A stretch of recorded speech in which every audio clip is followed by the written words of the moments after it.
Ei, você, leitor e leitora do Portal do Holanda, eu sou Humberto Amorim e estou de volta para nós reiniciarmos mais um ciclo de entrevistas virtuosas aqui no Portal do Holanda. Hoje é segunda-feira, desejo a todos uma excelente semana, apesar do mundo jornalístico estar muito abalado pela perda de um grande nome do jornalismo nacional, Ricardo Boechat.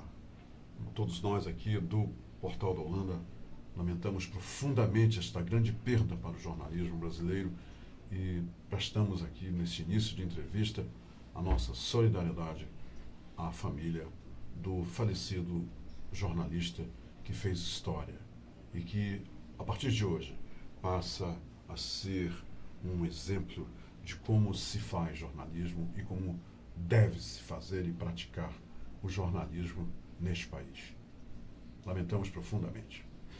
Mas a nossa entrevista de hoje vai tratar de um assunto que, cedo ou tarde, afeta a todos nós, seres humanos. Você é ser humano? Você está assistindo a nossa entrevista? Então essa entrevista tem a ver com você. Não importa a sua idade, não importa que estágio da sua vida você se encontra agora, mas cedo ou tarde, as informações que este especialista renomado, Dr. Mário Quadros, está trazendo para a gente. Se fosse você, eu não tiraria o olho dessa entrevista e ficaria ouvindo com atenção o que ele vai falar. Vamos falar de vários assuntos, mas destacar o que acontece no nosso corpo em relação aos hormônios e também, logicamente, aos distúrbios hormonais, as mudanças que os hormônios causam no nosso corpo, naturalmente, tudo natural.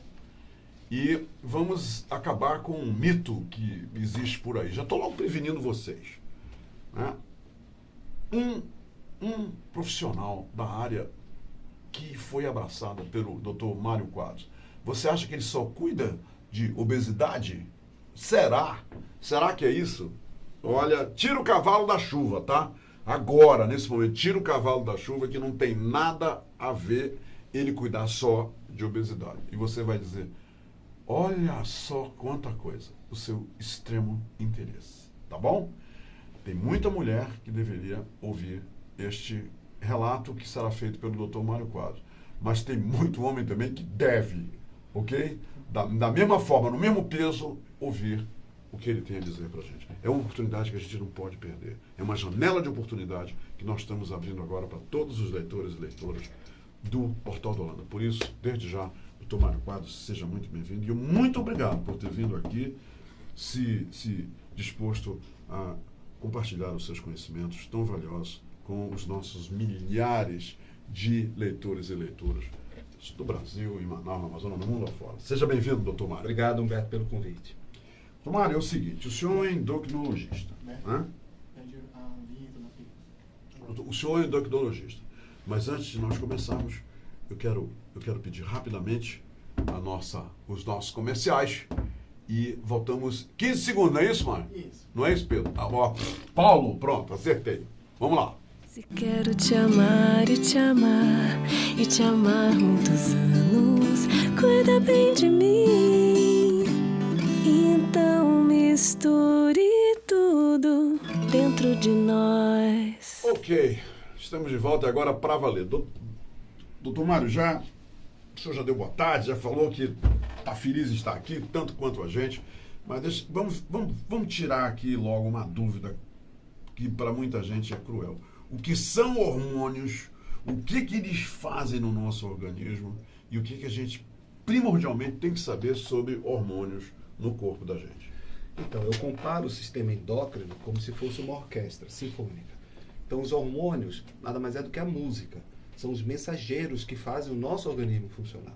Existe um maestro, que se chama hipófise, e ela manda os comandos para as glândulas periféricas produzirem hormônios.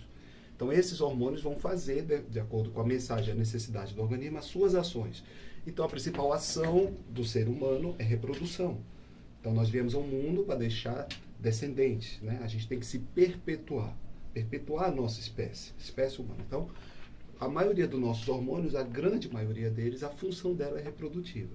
Existem os hormônios metabólicos que nos deixam vivos, alimentados, como a insulina, que nutre os nossos músculos com o açúcar que a gente come, que são os carboidratos. Que a deficiência dela vai se tornar, então, um paciente diabético, que é uma doença que todo mundo conhece.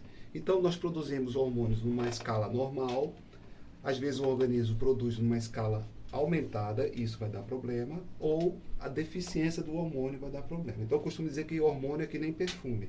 Você tem que ter a dose certa. Se você passar muito, não vai ficar bom. E esse equilíbrio tem que ser mantido. Tem que ser mantido. Nós estamos desequilibrando o organismo, né?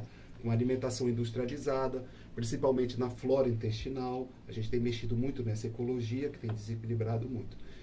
É óbvio que com a idade, naturalmente, a gente vai perdendo essa produção. É natural isso, doutor? É natural. Nós produzimos hormônios até 12, 13 anos, que é só para o crescimento. Aí prevalece o hormônio do crescimento. É por isso que com 12 anos aquelas mudanças no adolescente começam a ser visíveis no corpo, é isso? Então, o organismo ele nos prepara para a reprodução, como eu lhe falei. Então, a gente precisa crescer do nascimento até 12, 13 anos, que seria o nosso crescimento. 87% da nossa altura é atingida com 13 anos de idade. E aí prevalecem basicamente os hormônios de crescimento e os hormônios tiroidianos que auxiliam no crescimento. A partir de 13 anos, o organismo já começa a interpretar que nós precisamos nos preparar para a reprodução. Então, as mulheres começam a criar mama, e essa correlação no homem é o aumento do volume do testículo. Então, o primeiro sinal pubertário da menina é o aumento da mama, pode ser regular. Se a sua filha está com uma mama maior que a outra nessa faixa etária, não se preocupe. É normal. É normal, isso, né? Não necessariamente as duas mamas. O seio ser um pouquinho maior do que o outro. Até de 12 até 16 anos pode haver essa diferença, essa irregularidade no volume. Depois, tanto é que a gente, às vezes, chega no consultório, paciente com 16 anos, com uma mama com volume menor que a outra, e quer fazer cirurgia plástica para correção. A menina está preocupadíssima. Com 15 anos, né? vai ter festa de 15 Claro. anos. Não, você não vai fazer porque não está amadurecida ainda. Você tem que esperar depois de 16 anos que elas podem ter o volume equivalente, né? E o menino, a mãe se preocupa com o menino que o pênis não está crescendo. Para você ter uma ideia, você que tem um filho de 12, 13 anos está nos assistindo, o pênis é a última coisa que cresce na puberdade. A primeira coisa que aparece na criança é o volume do testículo. Ele começa a crescer. Por que o volume cresce? Porque é lá que é produzida a testosterona. Sim. A Então testosterona, aumenta. Ele aumenta. Se torna maior. Aí o que acontece? O testículo aumenta e o pênis fica do mesmo tamanho. Aí fica desproporcional, fica e o pai e a mãe estão preocupados. Aí não é... Porque isso já... Qualquer trauma que você ponha numa criança nessa faixa etária, Sim, é um carimbo que você está pondo pro resto da vida dela. Então, tome muito cuidado em dizer que a criança é assim. Sempre fala, você está assim. Está assim. Sim. E Esse é vai um estado. mudar, vai progredir, Isso. né? Olha, ele está com pênis pequeno. Eu estou achando que... Não diga, meu filho tem um pau pequeno. Não, usando não. essa expressão Claro, popular. claro. Mas nunca fale isso, porque isso fica na cabeça. Sim, e a claro. gente já pega no consultório meninos com 18, 19, 20 anos que vão lá para tomar remédio para o pênis crescer. E já estão traumatizados. Traumatizados. Então, né? Aí eu pego, existe um orquímetro que mede o volume do testículo e a régua que mede o volume, o tamanho do pênis. E eu meço e digo, olha, aqui 16 Você centímetros tá normal acima da média do brasileiro, né? E aí o pênis cresce até que idade, então? ele doutor? vai até 18 anos. Quer dizer, só com 18 anos é que o Isso. tamanho do pau do menino fica adulto. Fica realmente definido. Exatamente. E existe a gordura suprapúbica, que o pubis em cima do pênis, às vezes, quando a criança é gordinha, cobre um pouco do volume. Sim. Isso está embutido, depois vai desembutir, porque na adolescência eles emagrecem, crescem. Tem toda essa situação relacionada com a sexualidade e a genitália, que às vezes os pais, sem saber, até atrapalham nesse desenvolvimento. Então, depois que cresce o testículo e a produção de testosterona aumenta... Isso tudo são os hormônios agindo. Os hormônios aí, né? agindo. Então, a testosterona subindo, aí o que vai acontecer? A segunda coisa que vai acontecer na puberdade do homem é o aparecimento de pelo. Então, vai aparecer os pelos axilares, porque a testosterona é muito potente para o aparecimento de pelo.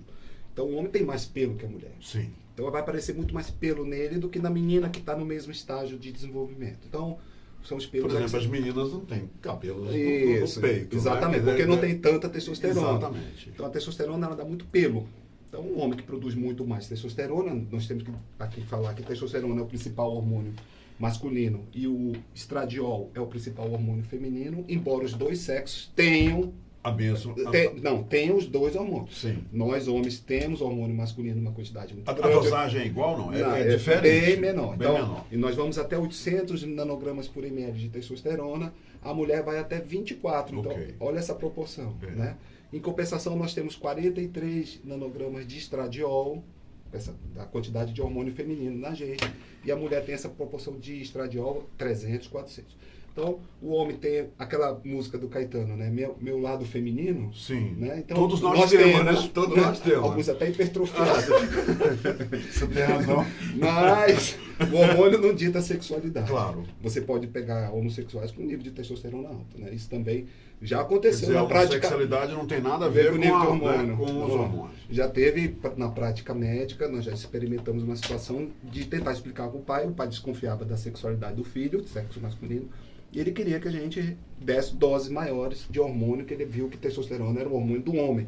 Então, já que testosterona é o hormônio do homem, se eu der mais testosterona, ele fica mais homem. É uma leitura isso, né? A sexualidade é muito complexa, está relacionada com os aspectos corticais e é genéticos agora, né? Novas descobertas. Não é nem de educação, ninguém tem que se culpar pela educação de filho. Enfim, voltando à parte de reprodução, então, eu já falei que o primeiro estágio pubertário do homem é aumento do testículo, depois pelos, depois que vem o aumento do pênis, que é no final... Até os 18 anos. Aí começa... Então, é lógico que a internet coloca padrões de pênis exagerados, sim, né? Claro. Aí todo mundo se compara, aquilo não é normal, porque se o pênis é muito grande, ele também perde muita da sua função, né? Então, tem que ficar na média, de ficar ereto até 18, 20 centímetros ereto, ele tem uma boa funcionabilidade reprodutiva, né? Então, nós temos que ver primeiro função, depois estética. Nós vivemos agora numa era da estética. Sim, né? sim. Até para comprar um carro, você compra um carro bonito, você não compra mais um carro bom. Todo né? mundo quer ter um corpo bonito, né? Que então, chame atenção. Eu sempre falo, nós somos um espírito que habitamos um corpo, a gente não é um corpo que tem um espírito. Então vamos cuidar um pouquinho do lado de dentro, porque daqui a pouco a vida não tem mais sentido. Né? E as pessoas porque eu não sei se o senhor concorda, o senhor acabou de dizer isso e eu pensei numa coisa, um ensinamento antigo, por exemplo, se o espírito adoecer, o corpo vai embora. Acabou, claro. Não adianta nada. Não, você não vai atrelar o seu bem-estar a uma coisa material, porque ela é facilmente incorporada. Né, se você comprar um celular agora, você achar bonito. Daqui a 2 dias você não presta mais atenção. Porque aqui nós já falamos, doutor Quadros, nas doenças da alma, né? Que levam à depressão e tudo mais, e que o corpo é o primeiro a ser atingido, não é isso? O ser humano, ele é hedonista. O que quer dizer isso? A gente gosta de sentir prazer e recompensa. Sim. Então, se você passa a não sentir prazer no seu cotidiano, isso fica uma situação de vazio, de depressão, de melancolia, que você vai buscar sentir prazer imediato. Né? Por isso que está aumentando os casos de uso de alcoolismo, de drogas, por causa dessa necessidade imediata. Doutor Quadros, a mulher nasce com um número definido de óvulos e no homem, qual é a fisiologia do homem em relação a isso? Então, o ovário já nasce com um número limitado. A menininha, quando nasce o bebê, ela já vem com um número de óvulos que ela vai ter a vida inteira? Ela não produz mais nenhum óvulo. Ela nasce, eles ficam adormecidos, existem hormônios que controlam isso, esse congelamento, né? Todo dia ele dá uma olhadinha lá e fica congelando como se fosse um freezer. Fica lá. Por isso que esse hormônio, quando falha, esse óvulo amadurece. E a menina com 5, 6 anos começa a ter mama, que a gente chama de puberdade precoce. Mas as meninas atualmente, elas começam a menstruar mais cedo, não é, doutor? Brilhante. Porque eu me lembro das meninas da minha época que com 15, 16 anos menstruavam. Você falou uma coisa que estatisticamente já está estudado e já temos números. Isso é fato, então? Isso é um fato matemático, estatístico. 2 décadas atrás, as meninas menstruavam em torno de 13 anos. Agora está 11 anos e 6 meses. Está diminuindo. Por quê? Porque esses óvulos estão sendo descongelados antes do tempo. E o que causa isso, doutor? Então, a gente tinha várias suposições. Você ouviu falar que o frango tinha hormônio, sim, todo mundo ouviu falar, sim, né? Vocês que estão nos ouvindo. É o frango, é isso, é aquilo. Não é, gente. Não é. Só comer galinha caipira, porque o frango da granja causa problema. Exato. Então, o que se descobriu? Que a urbanização, quer dizer, se descobriu que na capital as meninas estavam antecipando, no interior elas estavam menstruando mais ou menos. Então, a urbanização, a solicitação social, esse choque que as crianças pegam, as situações de adulto, por exemplo, na minha época, a gente não poderia conversar com adulto na hora da refeição. Sim, não. Era conversa, eu abri a boca com meu pai, dizia, conversa de adulto. Exatamente. Hoje a conversa não chegou na cozinha. Nós não tínhamos isso. Nós tínhamos um mundo infantil, né? A gente teve a infância mais alargada. Agora a criança participa de tudo que envolve a situação de adulto. Principalmente em termos de informação que ela colhe como nós nunca tivemos Exatamente. na nossa geração. Como é que um pai vai controlar o acesso à informação Como? ou a censura de uma Sim. criança? Com as E o Dr. Google está aí para todo mundo, inclusive os adolescentes. Então, veja, a criança é uma esponja, ela absorve tudo. Sim. Né? Então, ela não vai ter a crítica, o adolescente. Ele não critica. Se um cara colocar na internet, uma pessoa colocar na internet uma informação, ela é muito difícil Sim. até te tirar. É verdade. Né? Por exemplo, a gente vê pais que levam criança com 14 anos, eles até batem de frente com a gente. Mas eu vi na internet que deveria ser usado isso. Eu digo, mas não para a tua seu idade. gabinete acontece isso. Muito. Pacientes, Muito. jovens que falam Jovem, desafiam, porque eles têm informação. Sim. Eu falei, você está com a informação certa para a pessoa errada. Isso aí é para uma pessoa de 18, 19, 20 anos, não para você que tem 14 anos. Um dos exemplos práticos... Agora, quando a menina menstrua, doutor, com 12, 13 anos, não significa que o organismo dela está pronto para receber um bebê, ou está? Anatomicamente, não. Não. Hormonalmente, sim. A bacia dela não está formada, Sim, né? sim. Para poder ter um parto normal. Veja que a gente sempre tem que pensar em parto, né? Mas quando a menina menstrua, o maior problema não é esse. Porque você pode até evitar uma gestação. Sim. O maior problema é que há uma interrupção quase que imediata do crescimento. E tem mulheres que querem interromper com remédios a menstruação. E isso é saudável? Isso pode trazer complicações, doutor? Isso se tiver encerrado o período de crescimento dela. Se ela já parou de crescer. Né? Se ela já está na fase adulta. E ela para de crescer quando? O menino, 18 anos, o tamanho do pau. E a menina quando é que ela cresceu e pode parar a menstruação? Então aí vem a resposta por que se comemora os 15 anos. Que é a entrada da menina... É o rito de passagem. Para que fase? Para a fase adulta. Adulta. Por isso que se comemora. Quer dizer, ela está passando para a fase adulta com 16 anos. Acabou. Então, Doutor Quadros, me diga uma coisa. Eu sou de uma geração que eu sempre fui salesiano, sempre estudei com os padres. E eu me lembro da época que os padres condenavam a masturbação. Era um negócio assim que dizia que ia afetar a vista. Os meus colegas do Dom Bosco que estão ouvindo isso lembram disso. E chegaram até uma brincadeira popular aí de que ia crescer pelos na mão. O senhor chegou a conhecer isso, né? Eu queria saber qual é a sua opinião para os adolescentes, que naturalmente todo adolescente se masturba. O que o senhor tem a dizer sobre isso? A masturbação ela é fisiológica na adolescência e na fase adulta como uma prática de iniciação sexual. Porque você só faz bem para o outro se você fizer para você também. A masturbação é natural. É natural, é fisiológica. Ela só passa a ser patológica se ela interrompe a tua rotina de vida. Por exemplo, o menino vai para a aula, se tranca no banheiro para se masturbar. Uhum. Aí ele perde o horário de ir para o colégio. Entendi. Então, ele está priorizando, ele está sublimando a masturbação. Isso é do ponto de vista psicológico. Aquilo está mais importante do que o cotidiano dele. Então, isso é patológico. Se a masturbação não interfere na sua rotina, ela é fisiológica. Aí, todo mundo gosta de quantidade. Qual seria a quantidade aceitável? Isso varia muito de pessoa para pessoa. Mas, normalmente, um adolescente se masturba 2 vezes ao dia. Né? Isso aí seria mais ou menos o fisiológico. Mas você tem que beber água quando tem sede, comer quando tem fome, se masturbar quando tiver vontade. Claro. Se é fisiológico, você Qual tem que respeitar. Qual é o bem que a masturbação faz para o organismo do adolescente? Então, fora esse conhecimento, né, o autoconhecimento, a sua relação com você mesmo, a masturbação renova as células reprodutivas.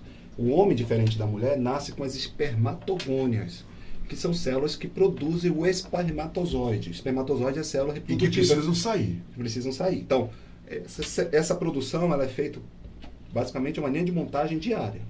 Então, quando você se masturba e tem a ejaculação, você está tirando o produto e renovando essas células. Capacitando o organismo. Então, é uma função natural. Exatamente. Quem se masturba, inclusive, com frequência... Os meninos, né? Os meninos. Por causa da renovação dos espermatozoides. Eles já tem trabalhos provando que a incidência de câncer nessa população é menor. O cara que menos se masturba tem uma incidência maior para câncer.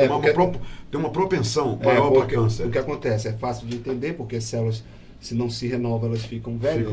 Está lá dentro, né? E não sai. E aí você a poluição noturna é só para os meninos, né? Na idade da adolescência. Que o organismo expele naturalmente durante a noite. Exato. Isso porque existem picos muito grandes de testosterona nessa idade. Então, durante a madrugada, durante o sono, nós produzimos muito testosterona. Por que a gente acorda com pau duro? por causa da produção noturna de testosterona. Não é nada do que chamam de o tesão do mijo. Não é isso. isso. Não, porque se você tiver... Tudo bom, você tá com vontade de fazer xixi, vamos supor nós aqui, estamos com vontade de fazer xixi. A gente ia ter ereção? Não. Então, Claro que não. Se toda vez que a gente tivesse Quer vontade de dizer, fazer xixi... quando a gente acorda de pau duro, nós acordamos de pau duro por causa Da testosterona. do nível de testosterona que causa isso em todo homem. Exato. Então ela aumentou. Existe uma fase do sono, que é a fase REM, que em inglês significa movimento ocular rápido. Sim. E essa é o sono profundo. É a quarta fase do sono. Uhum. Depois você pode até conversar aqui com um especialista, fica a dica. Já, aqui é dica. Porque o sono é uma coisa que tem interferido muito na dinâmica da sociedade. As pessoas estão pedindo muito remédio para dormir, muita gente com insônia, né? E o sono é muito importante, até para emagrecer é importante. Então, é durante essa fase REM que se produz a maioria dos nossos hormônios. O hormônio do crescimento, que na fase adulta ele tem uma outra função, que é manter o nosso peso, a testosterona e quase todos os outros hormônios. Então é por isso que a gente tem ereção matutina. Ok, tá explicado isso. Outra coisa, tem um horário legal, melhor, que o senhor recomenda pra gente transar? Então, se 4 horas após o sono, que você pegar no sono, a tua testosterona sobe, quando você acorda, então? 4 horas depois você tá com sangue cheio de testosterona. Quer dizer, quando acorda é bom transar. Então, um bom momento para transar então, é quando acorda. E não quando dorme. E não quando vai dormir. Atenção aí, tá? Olho vivo aí vocês. Então, hein? é só você lembrar de um período que você ficou de férias mesmo em Manaus, aqui na nossa cidade, né, em Manaus, ou quem está nos assistindo fora, que viajou ou ficou na cidade, você acordou com vontade de ter relação. Né? Então, quando muita gente fala, eu estou de férias... A maioria acorda querendo transar. Querendo ter relação de manhã. Porque ela está desobrigada. Isso é muito saudável, a gente já sai de casa em estado de graça, né? Momento Disney, né? Tudo lindo. Tudo lindo. Eu quero fazer uma pergunta para o senhor. E a gente vê muita... Eu, por exemplo, recebo isso todo dia. Todo dia eu recebo. E-mails recomendando remédios e práticas para aumentar o tamanho do pau. Aí dizem, faz... O que o senhor diz sobre isso? Quer dizer, eu já fiz 18 anos faz tempo, né? Aí vem alguém dizer que quer aumentar o tamanho do pau. E outra coisa que eu queria lhe perguntar. Existe algum método natural, produtos naturais que aumentem o tesão, que aumentem a ereção? Porque tem um monte de remédio aí que diz que você tomar... eu não estou falando de Viagra nem de outros, eu estou falando disso tudo que a gente recebe nos e-mails. Então, o que o senhor diz sobre isso? Então, agora vamos abrir duas vertentes aqui. Existe uma coisa que chama libido, feminino, a libido, que é a energia sexual. É a vontade de o apetite sexual, o apetite. Ou como é chamado, como tesão. Sim. E existe a ereção, no caso do homem. Então, quem dá ereção é o aumento da quantidade de líquido de sangue nos corpos cavernosos. Então, nós temos o pênis fica ereto, fica duro, por preenchimento de líquido. Sangue, né? Sangue. Não comandado por aqui, né, doutor? Exatamente. Aqui há o desejo, há o estímulo. Né, a córtex identifica... Se isso aqui não tiver sintonizado aqui, não levanta. Então é tão interessante... Não é isso, exatamente. Humberto, é tão interessante que o homem ele tem muito estímulo visual. A menina tira a roupa e a gente já gostou, né? Por isso que o homem gosta da fantasia. Então você, mulher, que quer conquistar um homem, mexa com essa fantasia. Roupinha íntima. Sim. Isso estimula a visão. É a sedução, né, doutor? O homem não é o destino. A sedução não pode sair do jogo amoroso. Não, em nenhum estágio do relacionamento homem e mulher. Claro que não. Isso tudo faz parte de um ritual de um ritual que você Nós somos basicamente pessoas que somos parte egoísta, parte generosas, né? A gente quer receber, a gente quer dar. Sim. Uma pessoa não pode ficar só com obrigação e outra só com privilégio. Não fica com obrigação e privilégio. Então nesse jogo vai muito isso. Então o homem ele necessita ver, a mulher necessita ouvir. Então você homem, agora eu vou dar um conselho. A mulher põe um biquíni, põe um fio dental, isso vai estimular o homem. Aqui é o primeiro estágio, né? Olhou, gostou. Por isso que o homem é fogão elétrico. Ele olhou e já ligou. Sim. A mulher é fogão a lenha. Ela não é visual. Por isso que você que está preocupado com o tamanho do seu pênis, da sua barriga, esquece. A mulher não liga para isso.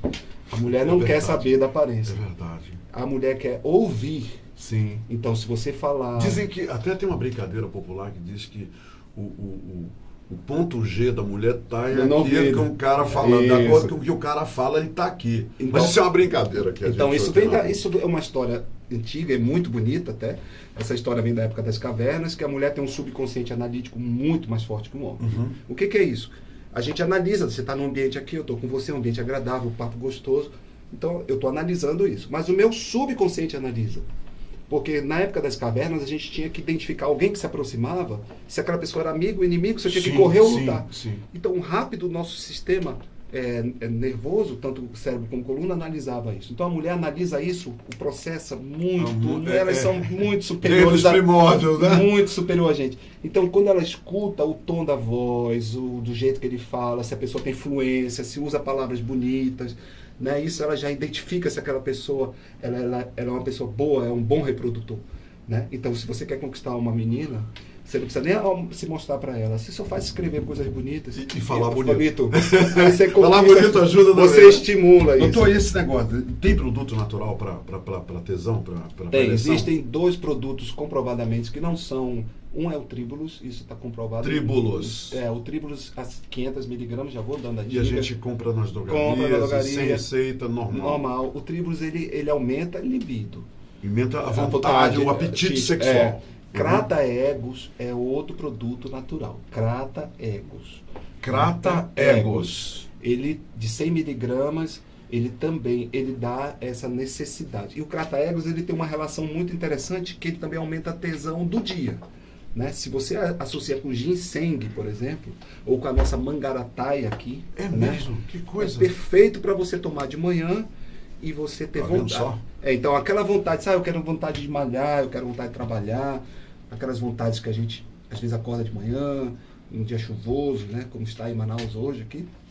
Então, ele estimula essa nossa... Eles são estimulantes naturais, né? Naturais. Eles não são... Eu não gosto de estimulante à base de cafeína, que tem vários. Eu acho que a cafeína tem que ter muito cuidado como se usa, porque ela é um estimulante que é a base de adrenalina, ela se liga no receptor da adrenalina. Então, ela aumenta a frequência cardíaca. Então, ainda bem que nós aqui na região norte não gostamos do café, mas quem mora no sul do país gosta muito. A cafeína não é um estimulante que você possa abusar. Muito. Nós temos algumas perguntas aqui. E primeira pergunta é se o senhor aceita o Unimed. Quero saber se o senhor aceita o Unimed. Olha, eu fiz a pergunta para ele. Mas uma coisa que eu quero esclarecer para vocês e para o doutor Quadros é o seguinte. Todas essas perguntas que estão fazendo, eu estou vendo aqui no Facebook do portal, eu queria lhe pedir que o senhor fosse agora lá no seu escritório, o senhor respondesse, porque são tantas perguntas aqui, e eu gostaria que o senhor fizesse essa gentileza. Claro. Olha, por exemplo, aqui que ela diz que descobriu 2 nódulos essa semana, estão bem grandes, eu sinto uma tontura e incha o pescoço dela. O senhor recomenda ali ver um especialista imediatamente? Sim. Ela está com nódulo na tireoide, né? Que é na parte anterior do pescoço. Ela está falando isso. E aumentou muito. Quando aumenta rápido, não é um sinal de malignidade, mas sim de um processo inflamatório. Né? Você está tendo uma tireoidite, que é um processo inflamatório da glândula. E todas as pessoas que estão entrando em contato, elas estão dizendo, não vou mencionar nomes aqui, porque são casos da medicina, tá? Mas temos aqui mais uma leitora que diz que tem hipertiroidismo e ela sofre demais quando ela está sem a medicação. E tem estou há mais de 2 anos com um endócrino para engordar. Já faço o caminho inverso. Enquanto alguns procuram emagrecer, eu já procuro engordar. Nós não falamos sobre obesidade aqui. Não falamos. Quer dizer, agora, o endocrinologista não é um médico só para... Tem muita gente que pensa que é só para tratar de obesidade. Não é nada disso. Acabamos de mostrar isso aqui, só falando de hormônios. Aliás, agora, o distúrbio hormonal bagunça tudo nas pessoas. Porque a gente não trata só de um tipo de hormônio, né? A gente trata de vários. O nosso grande clientela, inclusive, são os diabéticos. Né? Os diabéticos? Então, os diabéticos, eles...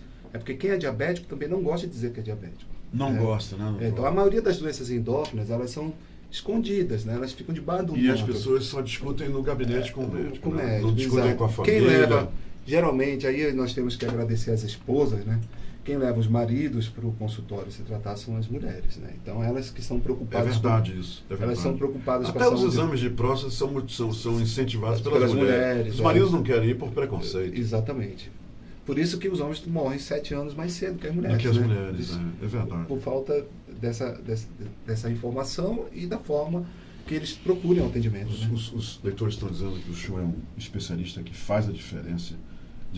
Ela é muito grata ao senhor pelo tratamento que faz consigo e mandou um beijo enorme para mim, tá?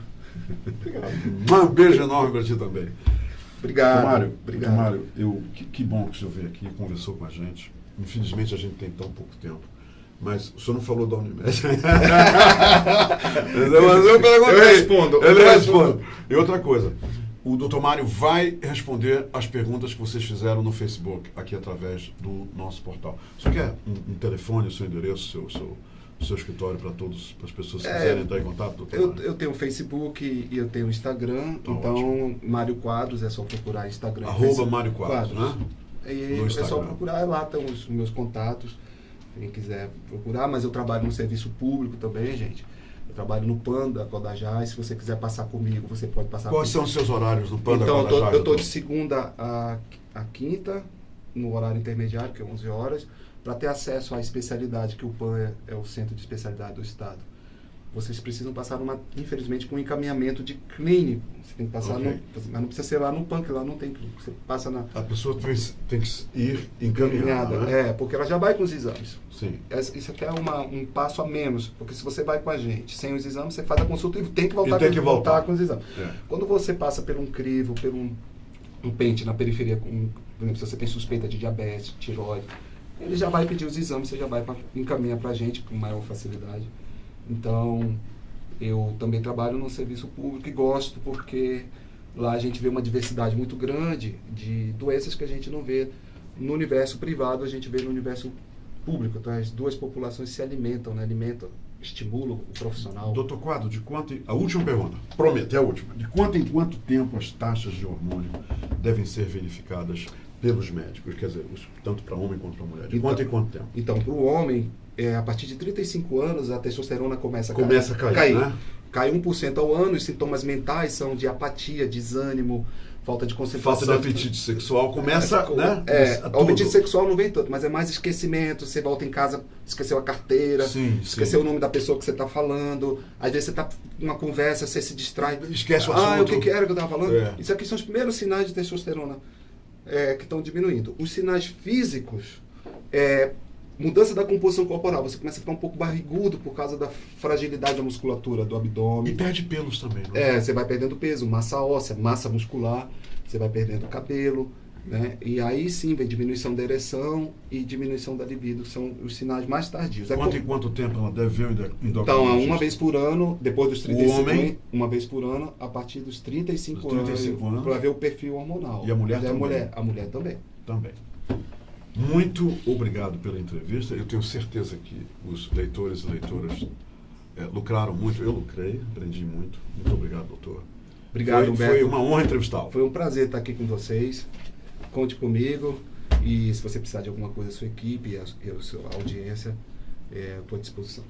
Todos nós aqui do Portal da Holanda, janela aberta, porta aberta, porteira aberta para o senhor. Tá bom? Muito obrigado. Nada. Muito bem, minha gente. Tá aí, né? Nossa proposta era essa, esclarecer você. Eu acho que a gente esclareceu. Obesidade não é só o que trata um endocrinologista. Todos esses assuntos aqui, inclusive alguns levam até a obesidade, né, doutor? Sim. Que o senhor se referiu aqui, levam a obesidade. Às vezes a obesidade... O negócio é o seguinte, vou falar com ele pessoalmente, que você... Tá bom? Aí o norte você já recebeu. Obrigado pela companhia, pessoal. Mais uma vez, obrigado, doutor. Obrigado, Pedro. Até amanhã, gente. Até amanhã.